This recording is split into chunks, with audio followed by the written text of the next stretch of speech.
सभी को प्रणाम, नमस्कार। हम पढ़ रहे हैं भगवत गीता का 7वां अध्याय भगवत चिंतन माला के सत्र में। 7वें अध्याय में हमने कल 17 श्लोक तक किया था। तो पहले 6 श्लोक जो बोले गए थे भगवान ने बोला ये मेरी प्रकृति है। अपरा प्रकृति जो 8 जड़ प्रकृति बताई है, 5 महाभूत मन बुद्धि और अहंकार। उसके बाद परा प्रकृति बताई जो चेतनता है, वो भी प्रकृति ही है। और फिर उस इन दोनों को जो चलाने वाला है वो परमात्मा है।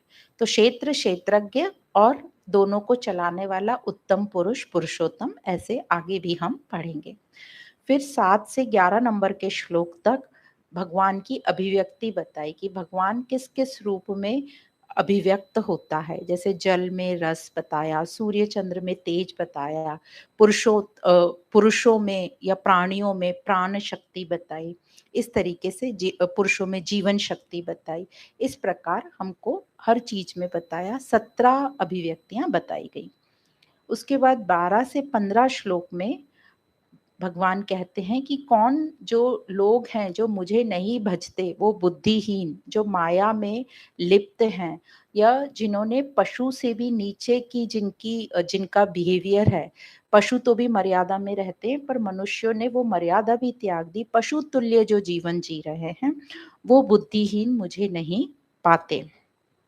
उसके बाद 16 नंबर के श्लोक शुरू किया था कल, 16-17 नंबर, उसमें भगवान ने शुरू किया कि 4 प्रकार के भक्त होते हैं जो मुझे भजते हैं। तो सब तरीके के भक्त बताए उसमें। अर्थार्थी जो कि सबसे इनिशियल स्टेज वाला, जो हमेशा भगवान से मांगता रहता है कि मुझे मेरे हिसाब से अनुकूल परिस्थितियां दे दो, क्योंकि वो अपनी प्राप्त परिस्थितियों से खुश नहीं होता, इसलिए भगवान से हमेशा प्रार्थना करता रहता है। दूसरा आर्त है, जो दुख में भगवान को याद करता है।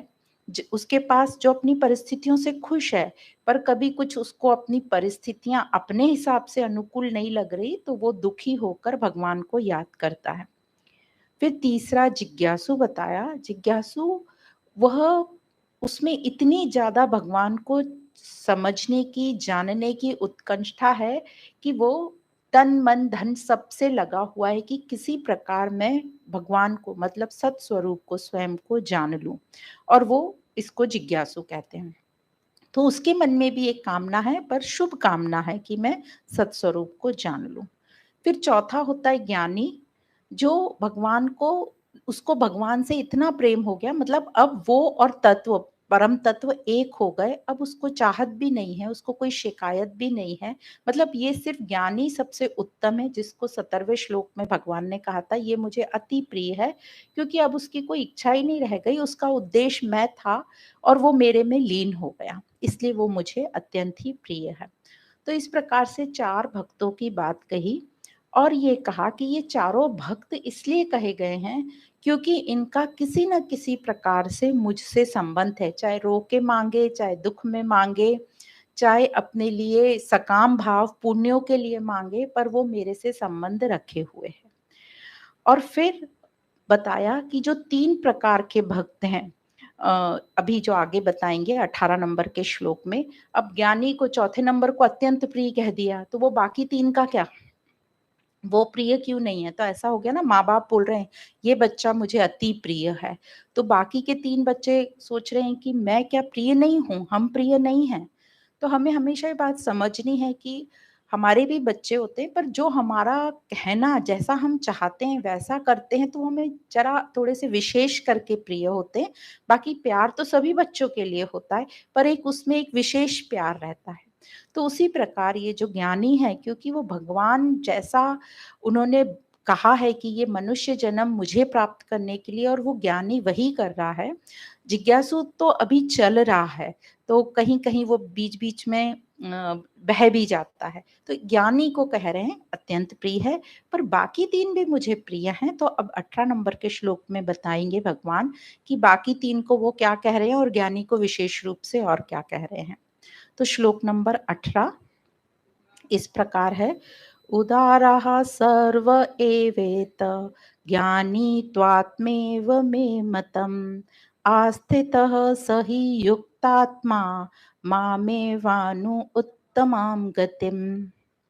तो कह रहे हैं भगवान कि जो पहले कहे हुए सबके सब चारों ही भक्त बड़े उदारा मतलब श्रेष्ठ भाव वाले हैं, परंतु जो ज्ञानी है, जिसको प्रेमी भी कहा है, वो तो मेरा स्वरूप ही है, मतलब वो आत्मा ही हो गया है, ऐसा मेरा मत है। कारण कि वह मुझसे अभिन्न नहीं है, मतलब अलग नहीं है मुझसे, और जो मुझसे अलग नहीं है उससे श्रेष्ठ गति और क्या ही हो सकती है। तो उस यह मेरा मत है कि उससे श्रेष्ठ कोई गति नहीं, ऐसा मुझ में ही वह दृढ़ स्थित है। तो यहाँ भगवान कृष्ण कह रहे हैं कि ये जो ज्ञानी है, उदार भाव वाला है, मेरा ही स्वरूप है। तो ज्ञानी को अब कृष्ण ने किस कैटेगरी में ला दिया? दृष्टा से साक्षी में भाव में वो आ गया।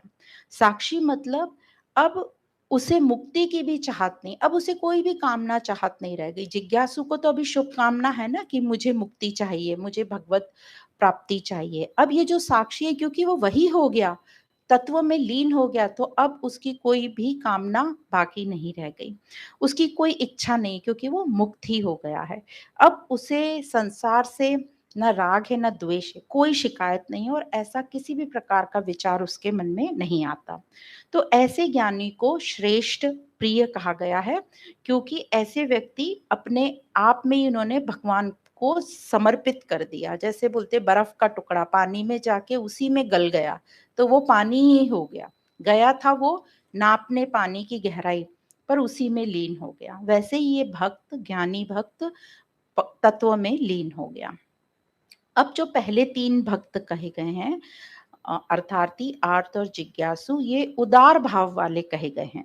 अब क्योंकि इन तीनों ने भगवान के साथ किसी न किसी प्रकार का संबंध जोड़ रखा है, वो कभी न कभी तो भगवान को याद कर ही लेता है, और आगे पूरी पूरी संभावना है कि ये तीनों भक्त आगे अपनी उन्नति कर ज्ञानी तक पहुंच सकते हैं। पूरे चांस हैं कि वो ज्ञानी तक पहुंच सकते हैं।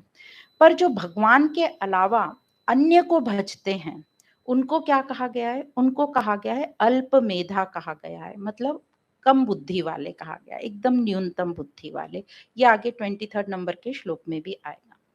तो अब हमको ये समझ में आ रहा है कि जब जीव जितना संसार में गुथा रहेगा, उतना उसका अहंकार पक्का होता जाएगा और बड़ा बड़ा होता जाएगा। जैसे बोलते हैं ना, फुग्गे में, बलून में जितनी हवा है वो ऊपर ऊपर जाता है, और जैसे ही हवा निकाल दो तो वो नीचे गिर जाता है। उसी प्रकार जितना हम संसार में गुथे रहेंगे, उतना उतना अहंकार पक्का होता जाएगा। हम भोगों में लिप्त रहेंगे, सुख सुख हमें चाहिए भोगने के लिए, हमेशा हम सुख की कामना करेंगे, और हमें ये अहंकार रहेगा कि हम सब जानते हैं, हमें सब पता है। कोई हमें ज्ञान देने लगे, हमें सब पता है, हमें ज्यादा ज्ञान मत दो, ऐसे हम बोल देते हैं। तो वह परमात्मा से उतना ही दूर दूर दूर जाता चला जाएगा। पर जैसे ही उसकी दृष्टि परमात्मा की तरफ पड़ जाती है, तो उसका अहंकार मिटना शुरू हो जाता है। जैसे फुग्गे में एक पिन मारो तो पूरी हवा निकल जाती है, उसी प्रकार जैसे ही उसकी दृष्टि परमात्मा की तरफ जाती है, सत दृष्टि, तो उसका पूरा की पूरा अहंकार मिट जाता है। उसका जो भोग का स्वभाव था मिट जाता है। कैसे अचानक मिट जाएगा? उसको समझ आ जाएगा कि ये तो सब जो है परिवर्तनशील है, नकली है, नष्ट होने वाला है, ये मेरे को कहीं से भी सेटिस्फेक्शन नहीं दे रहा, कहीं से भी मेरी बेचैनी कम नहीं कर रहा। और इस प्रकार उस साधक जो मनुष्य है, उसकी सभी मैं से जो संबंधित उपाधियां हैं, मैं से जो वो बंधा हुआ है कि मैं अच्छा हूँ, मैं ज्ञानी हूँ, मैं पढ़ा लिखा हूँ, मैं अमीर हूँ, मैं यहाँ का मालिक हूँ, मैं सब जानता हूँ, मेरे बच्चे बहुत सगुणी हैं, इस तरीके से उसके जितने भी मैं से संबंध उपाधियां हैं, वो सब की सब उसकी छूट जाती हैं। मतलब ये सब मूर्खताएं जो हैं वो सब छूट जाती हैं। तो ये जब हमने पहले भी पढ़ा था, मैं अमीर हूँ, मैं ज्ञानी हूँ, तो इसमें 2 चीज़ें आ गई, एक मैं और एक ज्ञानी हूँ। तो जो ज्ञानी हूँ या जो भी उपाधियाँ हैं, वो तो अपरा प्रकृति की हो गई, जड़ हो गई, और जो मैं है इसमें परा प्रकृति, इस मैं में पूरी क्षमता है कि वो ये दूसरी उपाधि वाली जो पूंछ लगी हुई है उसको छोड़ के इधर परमात्मा की तरफ बढ़ जाए। तो जब उसका अहंकार खत्म होता है, तो ये जब उपाधियां पूरी छूट जाती हैं तो सिर्फ मैं बचता है, और जो वो मैं बचता है वो पूरी पूरी स्पीड से परमात्मा की तरफ दौड़ा चला चला जाता है और परमात्मा में लीन हो जाता है। जैसे बर्फ के टुकड़े का एग्जाम्पल, जैसे मठ आकाश और महाआकाश, मटके के अंदर का आकाश और बाहर का आकाश। जब तक वो मटका बना रहता है, मटका मतलब हमारा शरीर, मैं शरीर हूँ, मैं ये जानता हूँ, मेरी इतनी अच्छी पर्सनैलिटी है, मैं इतने अच्छे व्यक्तित्व का मालिक हूँ, ये सब तो ये शरीर से। तो मटका जो बाहर घड़ा है वो हमारा शरीर है, और अंदर और बाहर एक ही आकाश है। पर जैसे ही वो मटका फूटता है तो हम डिफरेंशिएट नहीं कर पाते कौन सा अंदर का आकाश था कौन सा बाहर, सब एक ही है, सब आकाश ही है। उसी प्रकार वो कह रहे हैं जैसे अहंकार मिटता है तो सब वो मैं भी उसमें लिप्त हो जाता है और सब एक एक तत्व हो जाता है। तो इसी यही ज्ञानी को यहाँ पर युक्तात्मा कहा है, मतलब वो मुझसे अलग नहीं है। जैसे अंदर का आकाश और बाहर का अब एक हो गया, वो अलग नहीं है, वैसे ही जो ज्ञानी तत्व में लीन हो गया है वो मुझसे अलग नहीं है। तो ये तत्व में लीन कैसे होगा? फिर से नेति नेति, मैं ये भी नहीं हूं, मैं ये नहीं हूं, मैं ये नहीं हूं, फिर फाइनली बचता है कि मैं ये कुछ भी नहीं हूं तो मैं क्या हूं? फिर वो सिर्फ मैं से रह जाता है। और वो जो मैं, जब खाली मैं रह जाता है, तब वो परमात्मा में वो सूक्ष्म बुद्धि वही उसको खींचकर हम सिर्फ बुद्धि से नकार सकते हैं। फिर जब वो सिर्फ मैं बचता है तो भगवत कृपा से वो मैं तत्व में लीन होता है। और यही उत्तम गति जो बताई है, इससे श्रेष्ठ दूसरी कोई गति नहीं है और हो सकती भी नहीं। तो यहाँ गति शब्द का मतलब है प्राप्ति, इससे श्रेष्ठ और क्या प्राप्ति होगी, या गति को डेस्टिनेशन भी बोलते हैं, इससे श्रेष्ठ क्या डेस्टिनेशन होगा। गति का बहुत सारे मीनिंग है गति का संस्कृत में, जैसे ज्ञान है, प्राप्ति है, गमन है, तो ये सब गति के यहाँ प्राप्ति कहा गया है।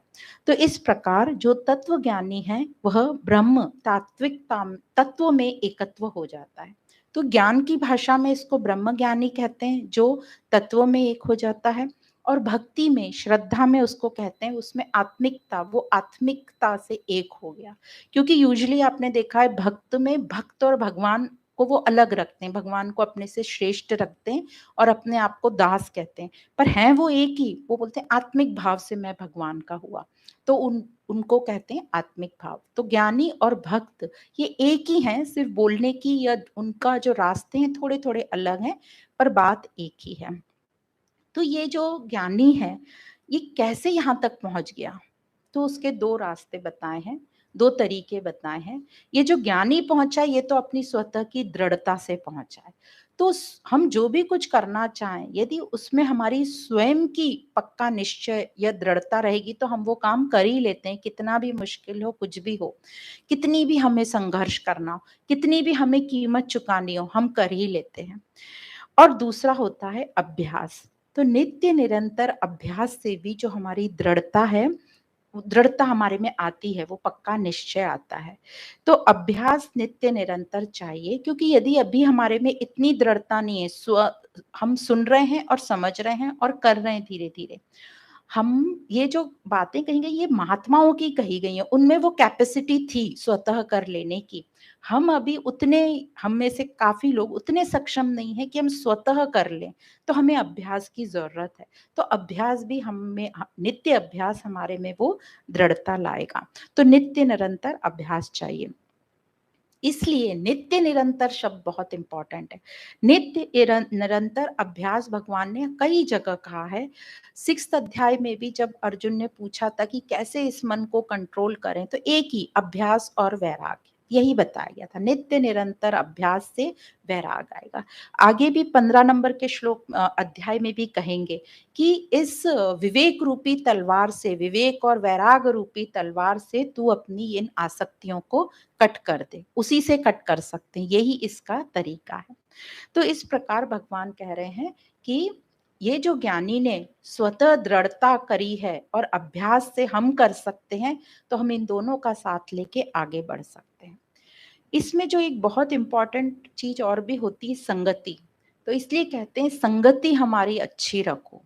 संगति कौन-सी? तो हमने इसको क्या गलत ले लिया कि भगवान ने कोई भी वैराग बोल दिया है, मतलब संगति हटा दो सब। बिना संगति बहुत अच्छा है, वैराग अकेले में तो बहुत अच्छा होगा, पर यूजुअली हम अकेले में वैसा कर नहीं पाते, क्योंकि हम संसार में रहते हैं, हम जाके जंगल में, गुफा में नहीं रह सकते। हाँ, कई बार हम घर में अकेले रह सकते हैं, तब चिंतन मनन करें, पर साथ में सुसंगति रखो। सुसंगति क्या? अच्छी किताबें, शास्त्रों का अध्ययन करो, अच्छे लोगों का, जो लोग आपको लगे ऐसा कि ये मुझे अपनी जो राह है उससे पीछे खींच रहे हैं, थोड़ी देर के लिए जब तक पक्के नहीं हुए हो उनको किनारा कर दो, क्योंकि जब तक हम पक्के नहीं है तो हमको पूरा पूरा चांस है कि हम उनके साथ बह चलेंगे, क्योंकि मनुष्यों में ये स्वभाव रहता है कि अपनी तरफ खींचने की हम सबको कोशिश करते हैं। आगे 20-21 श्लोक में आएगा कि भगवान पे ये आरोप ऐसे लगा रहे हैं कि आप देवताओं में श्रद्धा क्यों बढ़ाते हैं, अपनी तरफ क्यों नहीं खींचते हैं। तो ये तो स्वार्थ हो जाता है ना अपनी तरफ खींचना, पर हम अनायास ही, हमारे अंदर ही वो फीड है कि कोई कहीं जा रहा होगा, तो सत्संग में भी जा रहा होगा तो उसको बोलेंगे नहीं नहीं नहीं, आप इस मंदिर में आ जाओ, यहाँ मान्यता पूरी होती है ना। हमको पता भी नहीं कि वो क्या कर रहा है, उसका क्या चिंतन मनन है। तो हमारा ये स्वभाव है खींचने का दूसरों को। पर पहले हम अपने पक्के हो जाएँ, फिर हम दूसरों का साथ करें, तो उससे हमारा भी कल्याण होगा और दूसरों को जो मार्ग से थोड़ा भटके हुए हैं, उनको भी हम सही मार्ग दिखा सकते हैं। तो इस प्रकार ये जो ज्ञानी है भगवान के शरण होता है। अब आगे के श्लोक में बताते हैं कि किस प्रकार से ये शरण में आता है। एक और जो बहुत अच्छा दृष्टांत याद आता है कि कैसे हम सबकी दृष्टि अलग-अलग जगह होती है। कभी जब हमारी जड़ बुद्धि होती है तो संसार की तरफ हमारी पूरी दृष्टि होती है। जब थोड़े कभी-कभी दिन भर में हम अच्छी, हमारी चेतना थोड़ी जागृत रहती है, तो हम थोड़े उसके ऊपर दृष्टा बन के देख पाते हैं। और जब काफ़ी बहुत कम बार ऐसा होता है, फ्रैक्शन ऑफ मिलीसेकंड के लिए, कि हम पूरा ऊपर की स्टेज पे भी जाके आ जाते हैं। तो एक परिवार था, उसमें बच्चे थे, 2 बच्चे थे, एक 15 साल का बच्चा था, एक 10 साल का बच्चा था और माता-पिता थे। वो चारों गए कठपुतली का खेल देखने के लिए। तो यहाँ समझने की बात ये है कि सबने अलग-अलग क्या-क्या देखा। जो नेचुरली है, जो 5 साल का बच्चा है उसकी नज़र कहाँ रहेगी? वो कठपुतलियों में। मतलब वो प्रकृति को देख रहा है, अपरा प्रकृति को। जो 10-15 साल का बच्चा है वो क्या देखेगा? वो धागा और कठपुतली कैसे नाच रही हैं, वो धागा भी उसको दिख रहा है, वो माँ-बाप को कह रहा है ये धागे से अटैच हैं, ये हवा में नहीं नाच रही हैं। तो उसका चेतनता पे भी नज़र है और संसार पे भी, मतलब कठपुतलियों पे भी। पर जो माँ-बाप हैं, वो मज़े से क्या देख रहे हैं, ऊपर जो चलाने वाला है, वो क्या-क्या वो कितने लोग बैठे हैं, कितने लोग धागे चला रहे हैं, उनकी नज़र एकदम ऊपर रहेगी। तो इसी प्रकार हम समझ सकते हैं कि जब हमारी चेतना या जब हम अच्छे शुद्ध भाव में रहते हैं, तो हमारी जो स्थिति रहती है एकदम ऊपर की रहती है, और जब हम एकदम जड़ बुद्धि में रहते हैं तो हमारी स्थिति एकदम नीचे की रहती है। फिर हमें संसार में सब गड़बड़ दिखता है, शिकायतें होती हैं, फिर उसमें हम स्वार्थ करते हैं, सुख भोग की इच्छा होती है, और हम सोच सकते हैं हम क्या-क्या कर, सबका अपना-अपना भी होता है। तो इस प्रकार यहाँ पे इस श्लोक में ज्ञानी की बात आई। अब ये ज्ञानी किस प्रकार भगवान के शरण होता है, आगे के श्लोक में बताते हैं, श्लोक नंबर 19। बहूनां जन्मनां नाम अन्ते ज्ञानवान् मां प्रपद्यते वासुदेवः सर्वमिति स महात्मा सुदुर्लभः। तो कह रहे हैं कि बहुत जन्मों के अंतिम जन्म में, अर्थात ये मनुष्य जन्म में सब कुछ परमात्मा है, इस प्रकार जो ज्ञानवान जान लेता है वो मेरे शरण होता है। तो यहाँ मेरे शरण होता है नहीं, वो तो बोल रहे हैं ज्ञान व्यान पहुंच ही गया, क्योंकि उन्होंने उसको साक्षी कह दिया। वह महात्मा अत्यंत ही दुर्लभ है। तो अब यहाँ बताएंगे क्यों दुर्लभ है वो और वो कैसे पहुंचता है। तो सबसे पहले तो वो बोल रहे हैं यह जो जन्म मिला है, मनुष्य जन्म, ये मनुष्य जन्म ही मिला है जिसमें हम अपने आप को मुक्त कर सकते हैं या अपने स्वयं को जान सकते हैं। तो इसलिए ये मनुष्य जन्म का बड़ा ही महत्व बताया गया है, और इस मनुष्य जन्म में ही पूरी पूरी क्षमता है, पूरी संभावना है कि हम सत को प्राप्त कर लेंगे। इसीलिए वैदिक काल में शत आयु का आशीर्वाद दिया जाता था। तो कई बार आप सबके मन में आता होगा शत-शत आयु, कोई हमको भी बोलता है ना 100 साल जियो, तो हम क्या बोलते हैं, क्या करेंगे बाबा इतना साल जी के, इतने दुःख कौन भोगेगा बुढ़ापे में? ये निकलता है मन में। पर उसका कारण ये था, जितनी आपकी आयु ज़्यादा होगी, उतनी संभावना ज़्यादा है कि आप सत को प्राप्त कर लोगे। तो ये सुन के कितना अच्छा लगता है अब हम बॉडी का बहुत ध्यान रखेंगे, क्योंकि शरीर ही माध्यम है जिससे, और मनुष्य शरीर ही माध्यम है जिसमें बुद्धि दी है, बुद्धि की प्रधानता है, पक्षियों में तो नहीं है। तो मनुष्य जन्म में कुछ-कुछ बोलते हैं पशु-पक्षियों में इतना विवेक जागृत हो जाता है, वो भगवत शरण में जो रहते हैं। पर मनुष्यों में ही है ये, जो अपनी मुक्ति के लिए पूरी कोशिश कर सकते हैं, और पूरी संभावना है कि उनको मनुष्य जन्म, इसी जन्म की हम बात कर रहे हैं। यदि हम सोचे कि 84 लाख योनियाँ देख लेंगे अगले जन्म में, अभी तो पॉसिबल नहीं है। ये भी हम बहुत कैजुअली बोल देते हैं, इस जन्म तो अब हमारा हो गया, अब देखेंगे अगला। अगला हमने कहाँ देखा है? हम इसकी तो बात कर लें जो आज हैं। तो हम अगले की बात नहीं करेंगे, हम आज की ही बात करेंगे। इसलिए शत-शत आयु का आशीर्वाद दिया जाता है, ताकि हमारे में पूरी संभावना हो कि हम इसी इसी जीवन में उस सत को प्राप्त कर लें। इसीलिए इतना प्राणायाम और इतना बताया जाता है, ताकि आप अपना शरीर का पोषण इसलिए करो, ताकि आपकी आयु लंबी हो, और वो स्वस्थ शरीर जब स्वस्थ होगा तभी आप कर पाओगे सत की प्राप्ति। नहीं तो थोड़ा भी कुछ होगा शरीर में तो हम कुछ नहीं कर सकते, क्योंकि शरीर ये इतना फिर बेकार हो जाता है कि इसमें वो दुःख और दर्द ही दिखता है। तो पशु-पक्षियों में तो ये क्षमता है ही नहीं, योग्यता ही नहीं है ये कि मुक्ति की, उनमें तो सिर्फ़ सुख भोग की इच्छा होती है। तो मनुष्य में जो पूर्णता की चाह है, वो होना ज़रूरी है। तो जो हमको बेचैनी होती है, सब कुछ होने के बाद भी हमें लगता है कि कहीं संतुष्टि नहीं हो रही है, तृप्त नहीं हो रहे हैं, उस बात को पकड़ो। उस बात को ये मत सोचो कि नहीं-नहीं ये तो मुझे ऐसे ही हो रहा है, ये कमी है, वो नहीं, उस बात को पकड़ो और इस सत प्राप्ति के लिए लग जाओ। तो जो मनुष्य जन्म में हमें ये बुद्धि मिली है, इस बुद्धि को शार्प करो, कुशाग्र करो, बलवान करो। कैसे? शास्त्रों के अध्ययन से। सिर्फ श्रवण नहीं करना है, उसका मनन चिंतन, उसका अवलोकन करेंगे और अपनी बुद्धि को सूक्ष्म-सूक्ष्म बनाएँगे। अभी तो हमारी बुद्धि बहुत ही स्थूल है, पर हाँ, मतलब हम हमारे में से कई कुछ लोगों की हो भी गई है सूक्ष्म, पर फिर भी हम ये कार्य चालू रखेंगे ताकि हमारी बुद्धि कुशाग्र होती चली जाए। और जब हमारी ये बुद्धि कुशाग्र होगी, तभी हम वो सूक्ष्म की तरफ देख सकते हैं। तो मनुष्य जन्म में वासनाओं को समाप्त किया जा सकता है, और पशुओं पक्षियों की योनि में नहीं किया जा सकता।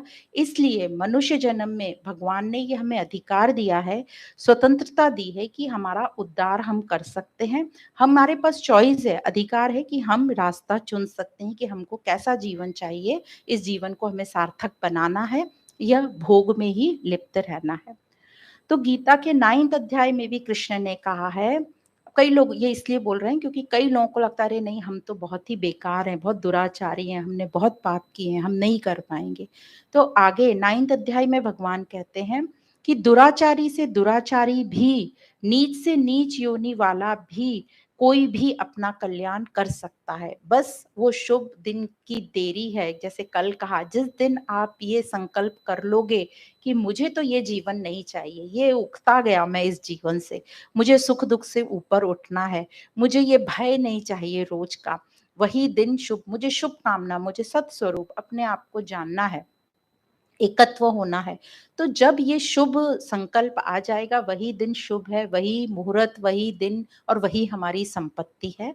तो ये भगवान कह रहे हैं कि इस मनुष्य जन्म का फ़ायदा लो, तुम्हें अधिकार है। तो इसके लिए अपनी दृष्टि को, मतलब हमारी ये दृष्टि तो हमारी क्या ही देखेगी, पर जो सूक्ष्म दृष्टि है, जब हमारी बुद्धि कुशाग्र हो जाएगी तो हमारी दृष्टि भी सूक्ष्म हो जाएगी। इसको हम ठीक करेंगे तो दृढ़ता आएगी, और इस मनुष्य जन्म को हम वेस्ट नहीं करेंगे। तो यहाँ मनुष्य जन्म पर ही बहुत कुछ कहा है, और हमेशा जब आता है ऐसा श्लोक कि हजारों में करोड़ों में किसी एक को ही वो सत की प्राप्ति होती है, तो हमेशा याद रखना, दोनों की तरफ देखना।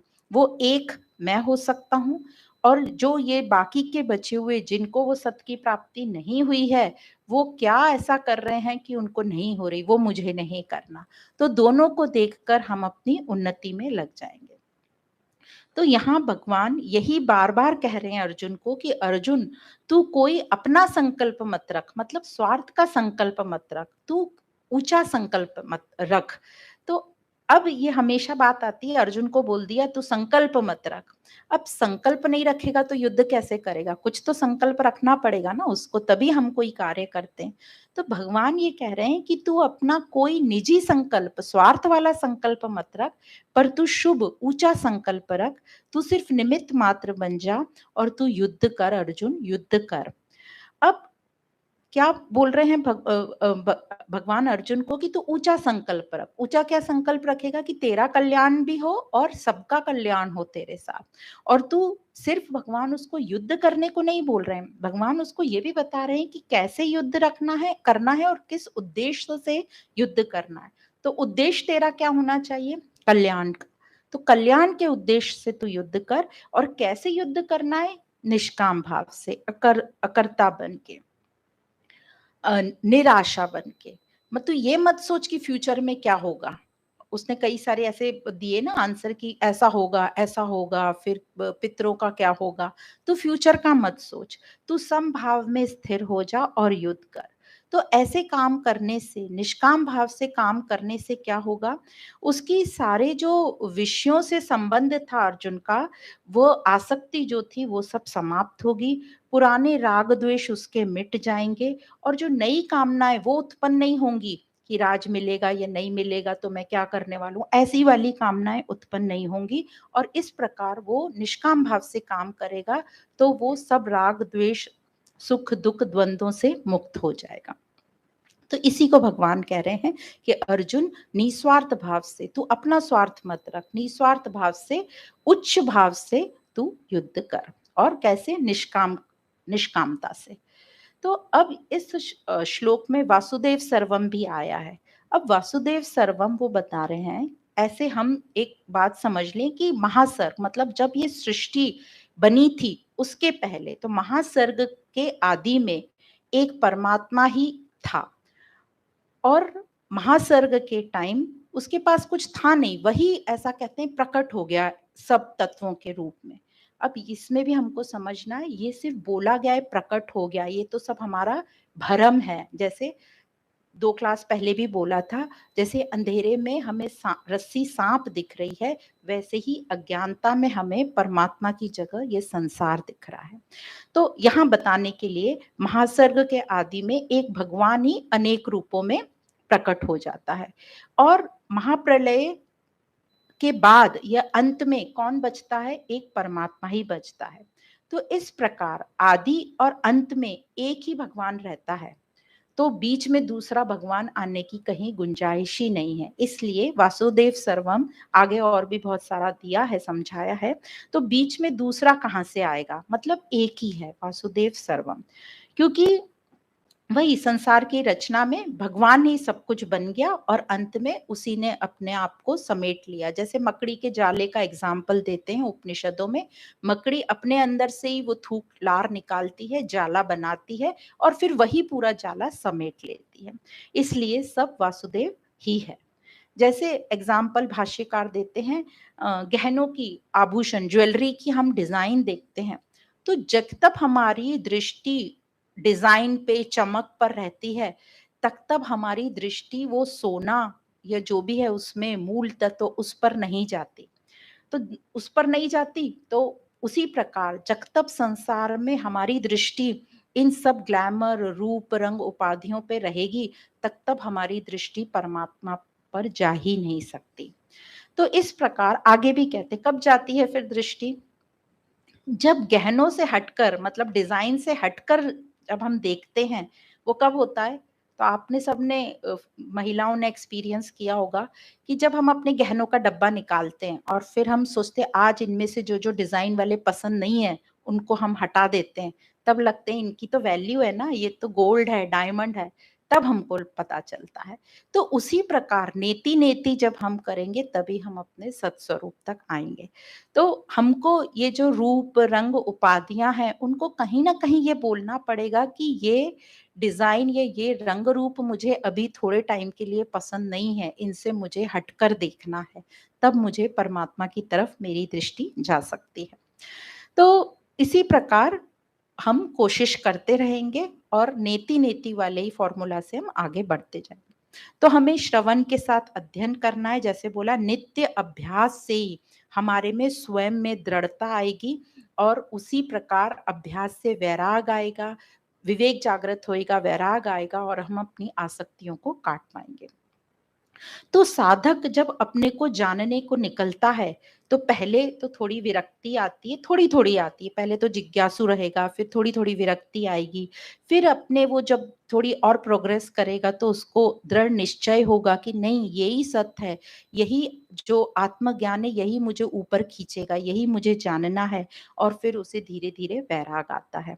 और उसमें फिर मुक्ति का भाव या साक्षी भाव जो भगवान ने कहा ज्ञानी का है, वो साक्षी हो जाता है। तो अब वो पहले जो वो क्षेत्र था, संसार में ही लिपटा था, अपने आप को भी संसार का एक मोहरा मानता था, वो दृष्टा बना, दृष्टा से धीरे-धीरे फिर वो साक्षी की तरफ गया। अब साक्षी हो जाने के बाद उसको ना तो कोई शिकायत है, ना कोई राग-द्वेष है, ना कोई उसकी ये कामना है कि मैं मुक्त हो जाऊँ क्योंकि वो स्वयं साक्षी हो गया। वो स्वयं प्रकाशित होने वाला हो गया। तो अब अवलोकन जो था वो भी खत्म हो गया, वो खुद ही अ, अलौकिक हो गया। खुद प्रकाशित हो गया।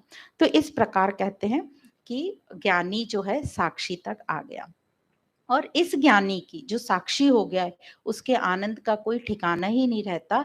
वो आनंद स्वरूप हो गया, खुद ही आनंद घन हो गया, मतलब सॉलिड, घन मतलब सॉलिड रूप हो गया आनंद का। अब उसे ये जो सुख-दुःख हैं, उसमें उससे कोई मतलब नहीं है, उसको सुख और दुःख सब एक जैसे लगते हैं। जैसे भाष्यकार लिखते हैं जैसे कोई अपना प्रिय वस्तु किसी की भी प्रिय वस्तु उसको मिल जाए तो वो कितना खुश हो जाता है। तो यहाँ तो इस साधक को पूरा की पूरा उसका इष्ट देव उसको हर जगह अपने इष्ट देव ही दिख रहे हैं तो वो कितना आनंद में होगा। उसका जीवन एक अलौकिक आनंद से परिपूर्ण कहा जाता है। अब उसके लिए कुछ भी करना जानना बाकी नहीं रह गया। मतलब अब उसके लिए हर कोई चीज़ बहुत ईज़ी हो गई है क्योंकि उसने एकदम परम तत्व को सूक्ष्म से सूक्ष्म जान लिया। तो अब बाकी की स्थूल चीज़ें जानने के लिए उसको कोई बहुत ज़ोर नहीं लगाना पड़ेगा, उसके लिए सब कुछ आसान हो गया। वह अब सर्वथा पूर्ण है और पूर्णता में ही रहेगा। मतलब अब वो जो भी करता है, वो क्यों करता है कि वो सत्य में ही बना रहे, ये सत स्वरूप उसका बना रहे, कायम रहे, उसकी ये आध्यात्मिकता बनी रहे। तो जो भक्ति में रहते हैं, थोड़ा-सा भक्ति और ज्ञान मार्ग में हल्का-सा अंतर बताया, बाकी हैं दोनों एक ही फाइनली। जो भक्ति में रहते हैं, उनमें विवेक की प्रधानता नहीं बताई है, वो सत-असत पर इतना ज़्यादा जोर नहीं देते हैं। उनमें केवल भगवत भाव की प्रधानता बताई गई है।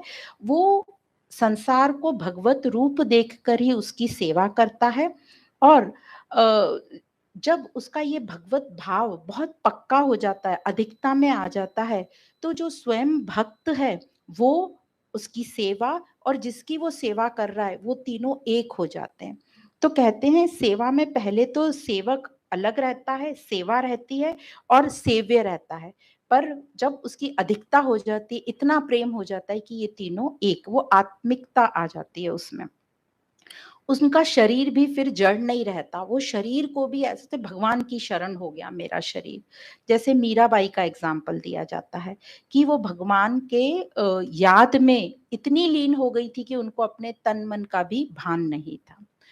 अब इसमें तो भाव की प्रधानता बताई है, श्रद्धा की प्रधानता बताई है, पर ज्ञान मार्ग में सत-असत को जो डिफरेंशिएट कर सके, मतलब विवेक की प्रधानता बताई है, वो ये कहते हैं कि 2 सत्ता नहीं हो सकती, सत्ता तो एक ही है और अद्वैत की बात करते हैं और उनका ये रहता है नेति-नेति वाले फ़ॉर्मूले से वो आगे चलते हैं कि मैं ये भी नहीं हूँ, मैं ये भी नहीं हूँ। और भगवत्ता में क्या बोलते हैं सब कुछ वासुदेव है। ये ज्ञानी भी आगे चल के यही कहेंगे, पर शुरुआत इनकी ऐसी होती है जिज्ञासु जो रहते हैं, पहले दृष्टा बनेंगे मैं ये भी नहीं हूँ, इस संसार से छूटेंगे, फिर अपने शरीर से छूटेंगे और आगे बढ़ेंगे। तो इस प्रकार ज्ञान मार्ग में विवेक की प्रधानता बताई जाती है और भक्ति में संसार को भगवत रूप माना जाता है, भाव श्रद्धा की प्रधानता बताई जाती है। तो जो ज्ञान मार्ग वाले हैं वो निर्गुण के उपासना करते हैं या निर्गुण को भगवान मानते हैं या उनमें विवेक की प्रधानता जो बताई जाती है, और जो भक्ति मार्ग वाले हैं वो सगुण मतलब कोई प्रतीक चाहिए, कोई मूर्ति चाहिए, उस पर उनका फिर भाव से वो आगे बढ़ते हैं। तत्व दोनों में एक ही है, दोनों एक ही तत्व की प्राप्ति के लिए काम कर रहे हैं। मार्ग थोड़ा-सा अलग है, या मार्ग भी सेम ही होता है, सिर्फ नाम ही अलग है। तो परमात्मा को जानना ज्ञान है और परमात्मा में श्रद्धा रखकर उसको मान लेना वो भक्ति है, और संसार को महत्व देना अज्ञानता है। तो ये तो डिफरेंट ही हो गया, और अब हम सिर्फ ज्ञान और भक्ति की बात कर रहे हैं, अज्ञानता की बात नहीं कर रहे हैं। तो जो ज्ञानी होता है वो समझो ये संसार है, उसको ये समझ गया कि जो सत्य है वो संसार से परे है, संसार से ऊपर है, मुझे इस संसार से ऊपर उठना है इस तरीके से। तो वो ज्ञानी जो है वो सत्य को संसार से परे निर्गुण में खोजता है। तो कैसे खोजता है? मैं ये भी नहीं हूँ, ये भी नहीं हूँ, मैं पूरा ये संसार नहीं हूँ, और ऐसे ऊपर उठता है। और भक्त क्या करता है? भक्त ये करता है कि वो संसार में ये निर्गुण को खींच लाता है सगुण रूप में, क्योंकि वो शरीर में है, उसको कोई चाहिए, प्रतीक चाहिए या मूर्ति चाहिए जिसके प्रति वो भाव प्रकट कर सके। तो यह जो भक्त है वो निर्गुण को ऊपर से खींच के सगुण मूर्ति में ले आता है, और यहीं पर उसकी फिर भाव से उसमें एकता या एकत्व भाव लेकर आता है। तो दोनों में परमात्मा तत्व की ही प्राप्ति है। ज्ञान और भक्ति दोनों ही सत्य की तरफ जा रहे हैं, दोनों में ही प्रेम आएगा, दोनों में अपने अपने संघर्ष होंगे, पर फाइनली ज्ञान, भक्ति, प्रेम ये तीनों सब एक ही हैं। भक्ति को प्रेम बोल लें, वही ज्ञान है। तो इस श्लोक में इस तरीके से बताया कि कैसे ये जो ज्ञानी है अपने स्वतः की दृढ़ता से साक्षी भाव तक आ गया। अब इसी श्लोक में पहली लाइन में कहा कि इति ज्ञानवान माम प्रपद्यते, मतलब जो कभी ना बदलने वाले की तरफ दृष्टि रखता है वो ज्ञानवान है। और आगे कहते हैं कि ऐसा महात्मा, ऐसा जो कभी ना बदलने वाले की तरफ दृष्टि रखता है, ऐसा महात्मा दुर्लभ है। तो क्योंकि अधिकतर मनुष्य तो संसार की तरफ दृष्टि रखते हैं, 99.99%, इसलिए कह दिया कि ये ऐसा महात्मा तो दुर्लभ है। तो थर्ड श्लोक में कहा था कि हजारों करोड़ों में ऐसा कोई एक रहता है, तो वो एक कोई ये ऐसा महात्मा कह रहे हैं। ऐसा महात्मा दुर्लभ है क्योंकि करोड़ों में से कोई एक निकलता है। तो हमने जो काफी नाम पढ़े हैं कि योगी होता है, कर्म योगी होता है, ज्ञान योगी, ध्यान योगी, हठ योगी, और भी बहुत से अनासक्ति योग, ये सब जो भी हमने पढ़े थे, इन सबको भी वो अत्यंत दुर्लभ नहीं कह रहे हैं। एक एक ही को अत्यंत दुर्लभ कह रहे हैं, जो साक्षी हो गया, जो हर जगह वासुदेव देख रहा है, जो वासुदेव सर्वम वाले इसको समझ गया, उससे उसने एकत्व कर लिया, उसी महात्मा को कह रहे हैं अत्यंत दुर्लभ है। क्योंकि क्यों बाकी योगियों को नहीं कह रहे? क्योंकि वो लोग अभी भी साधक हैं, वो लोग अभी भी उनकी जो जर्नी है एंड तक पहुंची नहीं है, इसीलिए प्रपद्यते यहाँ बोला है। ज्ञानी प्रपद्यते, वो पहुंच गया है, बाकी अभी पहुंचे नहीं है। और जब तक अभी तक उनमें भोग की लालसा है, जैसे बोलते ना मैं योगी हूँ, मतलब उनमें योग का भोग है। मैं ज्ञानी हूँ, मतलब मुझ में अभी ज्ञान का भोग है। मैं ध्यानी हूँ, तो मुझे ध्यान में भी हम बैठते हैं तो उसको भोग की जैसे हम करते हैं। तो जब तक ये भोग रहेगा तब हमारे पतन की पूरी पूरी संभावना लगी रहेगी, क्योंकि अभी जो योग है वो भोग ही बना पड़ा है, अभी वो भोग योग हुआ नहीं है। तो वह विषयों को भी भोग, जब वो योग को भोग सकता है या ज्ञान को भोग सकता है तो अज्ञान को भी भोग सकता है, क्योंकि उसकी भोग वाली जो लालसा है अभी पूरी खत्म नहीं हुई। इसलिए कहते हैं नित्य निरंतर अभ्यास करते रहो। ये सत्संग की माला कभी नहीं टूटनी चाहिए, नहीं तो कहीं भी हमारे में संभावना है कि हमारा पतन हो सकता है। तो इस प्रकार जो ज्ञानी है कोई भी किसी भी भोग में लग सकता है, क्योंकि उसको ऑलरेडी भोग की प्रवृत्ति उसमें है।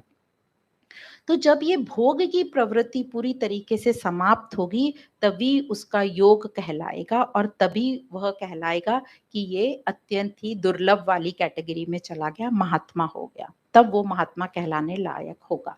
योग के आखिरी में भी थोड़ा सा जो अहम बचता है, पर वो अपनेपन प्रेम के कारण वो खत्म होता है। जैसे कि बताया, दृष्टा से वो जब आगे चलता है, दृष्टा साक्षी भाव तक आने के जस्ट पहले वो उतना ही काम कर सकता है, क्योंकि हमारे में उतनी ही कैपेसिटी है कि हम सबको नकार दें। मैं ज्ञानी हूं तो मैं ज्ञानी को, ज्ञान वाला पोषण जो मेरी उपाधि है उसको नकारेंगे, सिर्फ मैं वाला पोषण बचेगा। तो जो अहंकार में दो पोषण थे, अपरा के और परा के, तो अपरा वाला जड़ वाला पोषण हमने सब त्याग दिया, उपाधियां, अब सिर्फ मैं बचा हूं। और इस मैं में जो कि हमारा ग्रंथि बताई थी, चिच्चड़ ग्रंथि कहते हैं, अहंकार की चिच्चड़ ग्रंथि, इसमें पूरी क्षमता है आगे उन्नत होने की। तो यहाँ तक हम हो जाएंगे और अपनी शुभ भावना रखेंगे, इसके बाद भगवत कृपा वो हमको तत्व खींच ही लेगा। तो योग में आखिरी में जो थोड़ा बच जाता है अहम भाव, वो भगवत कृपा से वह भी प्रेम में एक हो जाता है। तो इस प्रकार वासुदेव सर्वम का अनुभव होता है, उसमें कोई मत भेद कुछ भी नहीं रहता, ना कोई शिकायत रहती है, सब शिकायतें मिट जाती हैं, सारे स्वारे द्वंद मिट जाते हैं, मुझे मुक्ति मिल जाए यह भी मिट जाती, क्योंकि वो ऑलरेडी मुक्त हो गया। अब वासुदेव सर्वम में न योगी है, न ज्ञानी है, न प्रेमी है, न भोगी, कोई नहीं रहा। अब उसमें भोगी तो छोड़ो, ज्ञानी प्रेमी ये भी नहीं रहा, इसलिए उसका अनुभव करने वाला महात्मा अत्यंत ही दुर्लभ कहा गया। ऐसा महात्मा अत्यंत ही दुर्लभ है। अब महात्मा मतलब क्या? महात्मा मतलब उसमें अहम भाव भी नहीं है, उसमें अपना व्यक्तित्व, कोई पर्सनैलिटी, इंडिविजुअलिटी नहीं है, उसमें मैं मेरा नहीं है, तो इन सब से वो रहित है। और इससे उल्टा क्या होगा? अल्पात्मा, जिसमें अहंकार भी रहेगा, अपना व्यक्तित्व भी रहेगा, पर्सनैलिटी भी, मैं मेरा भी, अहमता ममता मतलब सब रहेगा। तो वासुदेव सर्वम हम कैसे कह सकते हैं कि हमको कैसे समझ में आएगा कि वासुदेव सर्वम, हमको कैसे दिखेगा बाहर का संसार? तो हम क्या करते हैं, हम कोशिश करते हैं कि यहाँ जो सब बैठे हैं इनके अंदर मुझे सब में कृष्ण ये वासुदेव दिख जाए। तो हम क्या करते हैं, अपनी बुद्धि को बहुत जोर डालते हैं कि मेरी बुद्धि ये देखने लगे कैसे भी। पर इससे क्या होगा, हमने खुद बन गए हम सब्जेक्ट, और हमने इन सबको, पूरे संसार को ऑब्जेक्ट बना लिया, देखने वाला बुद्धि को हम सब्जेक्ट बन गए, और मेरी बुद्धि ये सब विषयों को देखे, जोर डाल रहे हैं हम, तो हमें कुछ नहीं दिख रहा, क्योंकि ये जो हमारी बुद्धि है कैसी है, भौतिक बुद्धि है ना, तो उसको भौतिक ही सब दिखेगा। और कभी कभी ऐसा हो जाता है कि हमें ऐसे ही कल्पना मात्र हो जाती कि मुझे राम दिख गया, धनुष दिख गया या चक्र दिख गया, वो हम उसको इंट्यूजन का नाम दे देते हैं, ये कल्पना रहती है, वो भी भौतिक ही है, वो भी फिजिकल है, पर हमें दिखेगा नहीं अभी। तो अब ये क्या, कैसे हम समझेंगे इसको कि हम कैसे वासुदेव सर्वम देखें? क्योंकि यहाँ तो देखने वाला जो है वो भी तो भौतिक है ना, वो भी शरीर है, पर वो संसार को कोशिश कर रहा है, जो खुद है वही संसार है सामने, तो खुद से संसार को देखने की कोशिश कर रहा है कि उसमें मुझे वासुदेव दिख जाए। हालांकि वो भी सब वासुदेव है और ये भी सब वासुदेव है सब एक ही, पर वो डिफ्रेंशिएट करना चाह रहा है। तो जब साधक अपनी बुद्धि को जोर देता है तो उसको नहीं दिखाई देता। तो भाष्यकार कहते हैं कि भौतिक बुद्धि से तो भौतिक ही दिखाई देगा। तो इसका एक ही अच्छा सहज तरीका है कि जो जैसा है उसको स्वीकार कर लो कि ये भगवान का रूप है, अलग-अलग विविधताएं दिख रही हैं, ये भगवान का खेल है, पर है भगवान का रूप। सहज भाव से जैसा है वैसा उसको स्वीकार कर लेना ही वासुदेव सर्वम कहा है, एक रीति से। अब सब कुछ जब भगवान ही है, जब निश्चय हो जाए हमको, बहुत भक्तों को निश्चय रहता है कि सब कुछ भगवान ही है, तब साधक को कोई भी संशय नहीं रहता और उसका ये चिंतन भी नहीं रहता कि मुझे भगवान दिखे, क्योंकि अब उसने स्वीकार करना शुरू कर दिया, जो है जैसा है वो भगवत रूपी है। मतलब अब वो दृष्टा और दृश्य और दर्शन अब तीनों अलग नहीं रह गए, वो सबको भगवान का खेल, भगवान का रूप ही मान रहा है। मतलब अब उसकी कोई भी वृत्ति नहीं रह गई, देखने की वृत्ति नहीं रह गई। तो यह हुआ कि सब कुछ भगवान ही है। तो ये सर्वम, वासुदेव सर्वम जो शब्द आया है, सर्वम में सब कुछ आ गया। आप जो सोच सकते हो, सारी लिंग आ गई, स्त्रीलिंग, पुल्लिंग, नपुंसकलिंग, सब कुछ इसमें कवर हो गया। तो सब कुछ भगवान का रूप है। अब वासुदेव सर्वम अलग अलग प्रकार से भी अनुभव हो सकता है। तो पहला तो ये स्वीकार भाव बोला। अब दूसरा ऐसा कहते हैं कि जब हमें ये पता है कि कौन कौन सी चीजें परिवर्तनशील हैं, जो नष्ट होने वाली हैं, जिसमें सत्ता भाव हमेशा नहीं रहेगा, मतलब जिसकी सत्ता हमेशा नहीं रहेगी। जब ये समझ में आ जाता है ये कॉन्सेप्ट, तब ये भी समझ में आता है कि ये शरीर भी नाशवान है। तो ये तो वासुदेव सर्वम नाशवान है, तो इसको हम कैसे उपाधि देते हैं वासुदेव सर्वम। पर यह भी समझ में आता है कि यह जो सब कुछ को मैं देख रही हूँ, यह तो अनित्य है, पर जो मेरा भाव है, मैंपन का जो भाव है, ऐसा कभी नहीं होता कि हमको अपने होनेपन का अभाव हो। तो ये जो होनापन है, जो नित्य निरंतर रहता है मेरे साथ, उसका अनुभव होना विवेक दृष्टि से यही वासुदेव सर्वम है। तो अपने होनेपन का, वैसे ही हम सब में कहते हैं ये है, ये है, ये है, तो उसका जो जड़ वाला पार्ट हटा दो, है पन जो है वो निरंतर है और वो वासुदेव सर्वम है। ऐसे विवेक दृष्टि से कहा जा सकता है।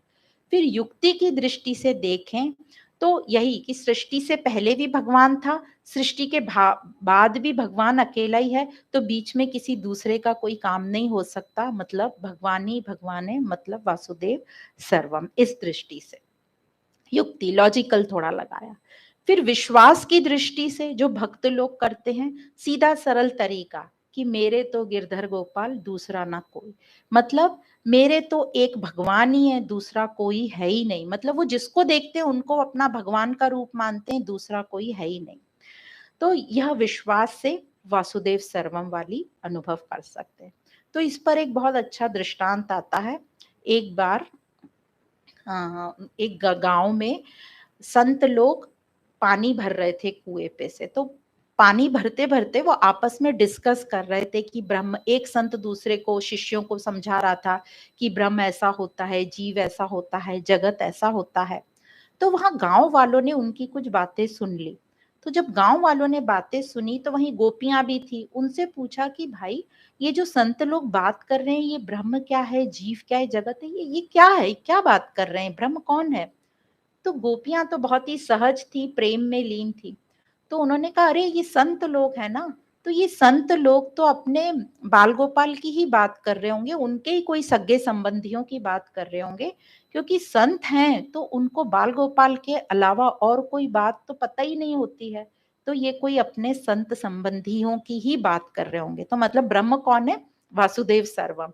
तो इतना प्रेम और इतना विश्वास था उनमें कि संत लोग किसी और की क्यों बात करेंगे, अपने लाला की ही बात करेंगे। तो वो सेवा पूजा, बाल लड्डू गोपाल की सेवा करने वाले लोग थे। तो इस प्रकार हमको समझ में आता है कि श्रद्धा विश्वास से उन्होंने मान लिया कि भगवान के अलावा कोई नहीं है, वासुदेव सर्वम। तो इस प्रकार अब एक कैटेगरी होती है जिज्ञासुओं की। कुछ लोग इतने जिज्ञासु रहते हैं, उनमें इतनी जानने की इच्छा रहती है स्वयं को कि जैसे वो, उनकी नींद खत्म हो जाती है, उनको भूख लगना बंद हो जाती है, वो किसी भी प्रकार सत्य को जानना चाहते हैं। तो ऐसे लोग जब इतनी पात्रता किसी में आ जाती है तो उनको कहीं न कहीं से कुछ ऐसा मिल जाता है, कहीं कोई संत की वाणी मिल गई या कोई पुस्तक मिल गई या कोई ऐसा आर्टिकल पढ़ लेते हैं कि उनको पूरा विश्वास हो जाता है वो संत वाणी पे कि भगवान के अलावा कोई है ही नहीं। और उनको ये कुछ नहीं पता रहता भगवान कौन है, कैसा है, कुछ नहीं, पर उनको विश्वास है कि एक भगवान के अलावा कुछ नहीं। तो ऐसे उनकी जिज्ञासा पूरी हो जाती है और वो संतों के वचनों पर उनका इतना गहरा विश्वास होता है कि उन्हें वैसा ही फिर अनुभव होने लगता है कि सब कुछ वासुदेव है, मतलब सब कुछ भगवान है। तो इस प्रकार दार्शनिक दृष्टि के विचारों से देखें तो वो कहते हैं, फिलोसोफर्स कहते हैं सत्ता तो एक ही की हो सकती है, दूसरे की हो ही नहीं, दूसरा कोई हो ही नहीं सकता। तो वो अद्वैत की बात करते हैं कि दूसरा कोई नहीं, वो ये नहीं बोलते एक ही है, वो बोलते हैं दूसरा कोई नहीं। तो इस प्रकार श्रद्धा विश्वास से, भक्ति की दृष्टि से, किसी भी दृष्टि से देखो तो सब कुछ भगवान ही है, भगवान के सिवाय कुछ और है ही नहीं, ऐसे भक्तों की दृष्टि हो जाती है। भक्त दूसरों को, भगवान को छोड़कर दूसरों की तरफ उनकी दृष्टि जाती ही नहीं है। तो भक्ति हो या ज्ञान, दोनों में ही अहमता ममता टूटती है। दोनों ही अहमता ममता पे, क्योंकि अहमता ममता एक इंसान के दो पैर समझ लो, एक आगे जाएगा तो दूसरा फिर पीछे से उठ के आगे जाएगा, दोनों के एक ही काम है। दोनों ज्ञानी हो चाहे भक्त हो वहीं पहुंचते हैं, उनकी उत्कंठा भी एक ही रहती है कि सत को प्राप्त करना। तो मान लो दोनों एक ही पक्षी के दो पंख हैं, ज्ञान और भक्ति। फाइनली दोनों एक ही हैं, प्रेम ही ज्ञान है और ज्ञान ही भक्ति है। तो इस प्रकार हमको इसमें नहीं पढ़ना है कि हमको इससे उन्नति हो रही है, उसको इससे क्यों नहीं हो रही। कहीं से भी उन्नति होनी चाहिए, चाहे आप भक्ति मानो चाहे आप ज्ञान मानो, आपकी उन्नति होना चाहिए। वही आपके लिए प्रेम है और वही आपके लिए जीवन की सार्थकता है। अब ऐसा विचार आता है कि वासुदेव सर्वम, दो वर्ड हो गए, वासुदेव सर्वम। तो वासुदेव तो सत्य है और सर्वम संसार है, असत है। तो ऐसा हम सोच सकते हैं, पर यहाँ पर वो कह रहे हैं कि कभी भी सत्य का भाव जो हमेशा बना रहता है, सत्य का भाव कभी नहीं होता और असत जो है वो कभी टिकता नहीं है। जो सेकेंड अध्याय के 16वें नंबर के श्लोक में भी कहा था, ना सतो विद्यते भावो ना भावो विद्यते सत, मतलब असत का तो कोई भाव ही नहीं है और सत का कभी अभाव हो नहीं सकता। तो इस प्रकार वो बोलते हैं जो अनरियल है उसका तो कोई एग्जिस्टेंस होता ही नहीं, जो भी हमें दिखता है वो भरम मात्र ही है, और जो रियल है दैट नेवर सीजेस। तो इसलिए कह दिया कि वासुदेव सर्वम का मतलब अब हमें और क्लियर समझना चाहिए, क्योंकि जो साधारण मनुष्य समझते थे सर्वम को संसार, तो वो ये सर्वम को संसार न समझ ले, इसलिए भगवान ने सर्वम की धारणा मिटाने के लिए वासुदेव सर्वम का है। कहने का मतलब जो सर्वम है वो भी वासुदेव है, मतलब वासुदेव ही वासुदेव है, सर्वम वासुदेव। तो हमें अब इसमें डिफरेंशिएट करने में कि हम ये बोल देते ना ये संसार ही भगवान है, सिर्फ भगवान ही भगवान है, मतलब वासुदेव ही वासुदेव, ये जिसकी जो जैसी जो जिस भगवान में बिलीव करता है वैसे, परम सत्ता तो एक ही है, वो सत्य की।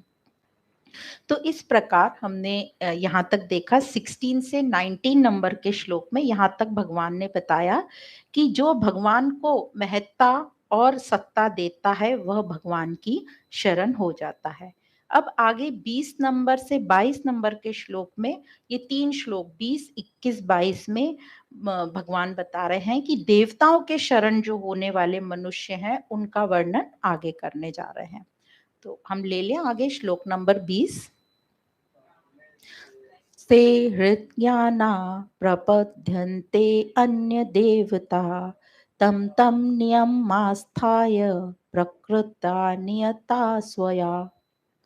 तो यहाँ भगवान कह रहे थे उन उन कामनाओं से, परंतु उन उन कामनाओं से किन किन जिनका ज्ञान हरा गया है, ऐसे मनुष्य अपनी अपनी प्रकृति अर्थात स्वभाव से नियंत्रित होकर उस अर्थात उस का मतलब देवताओं के उन नियमों को धारण करते हुए अन्य देवताओं के शरण हो जाते हैं। तो इसका मतलब ये ऐसे बता रहे हैं, उन कामनाओं से जिनका ज्ञान हरा गया है, ऐसे मनुष्य। ये उन मनुष्यों की बात कर रहे हैं जिनका ज्ञान भोगों की कामनाओं से ढक गया है। हरा गया है मतलब ढक गया है, आच्छादित बोलते हैं, हो गया है।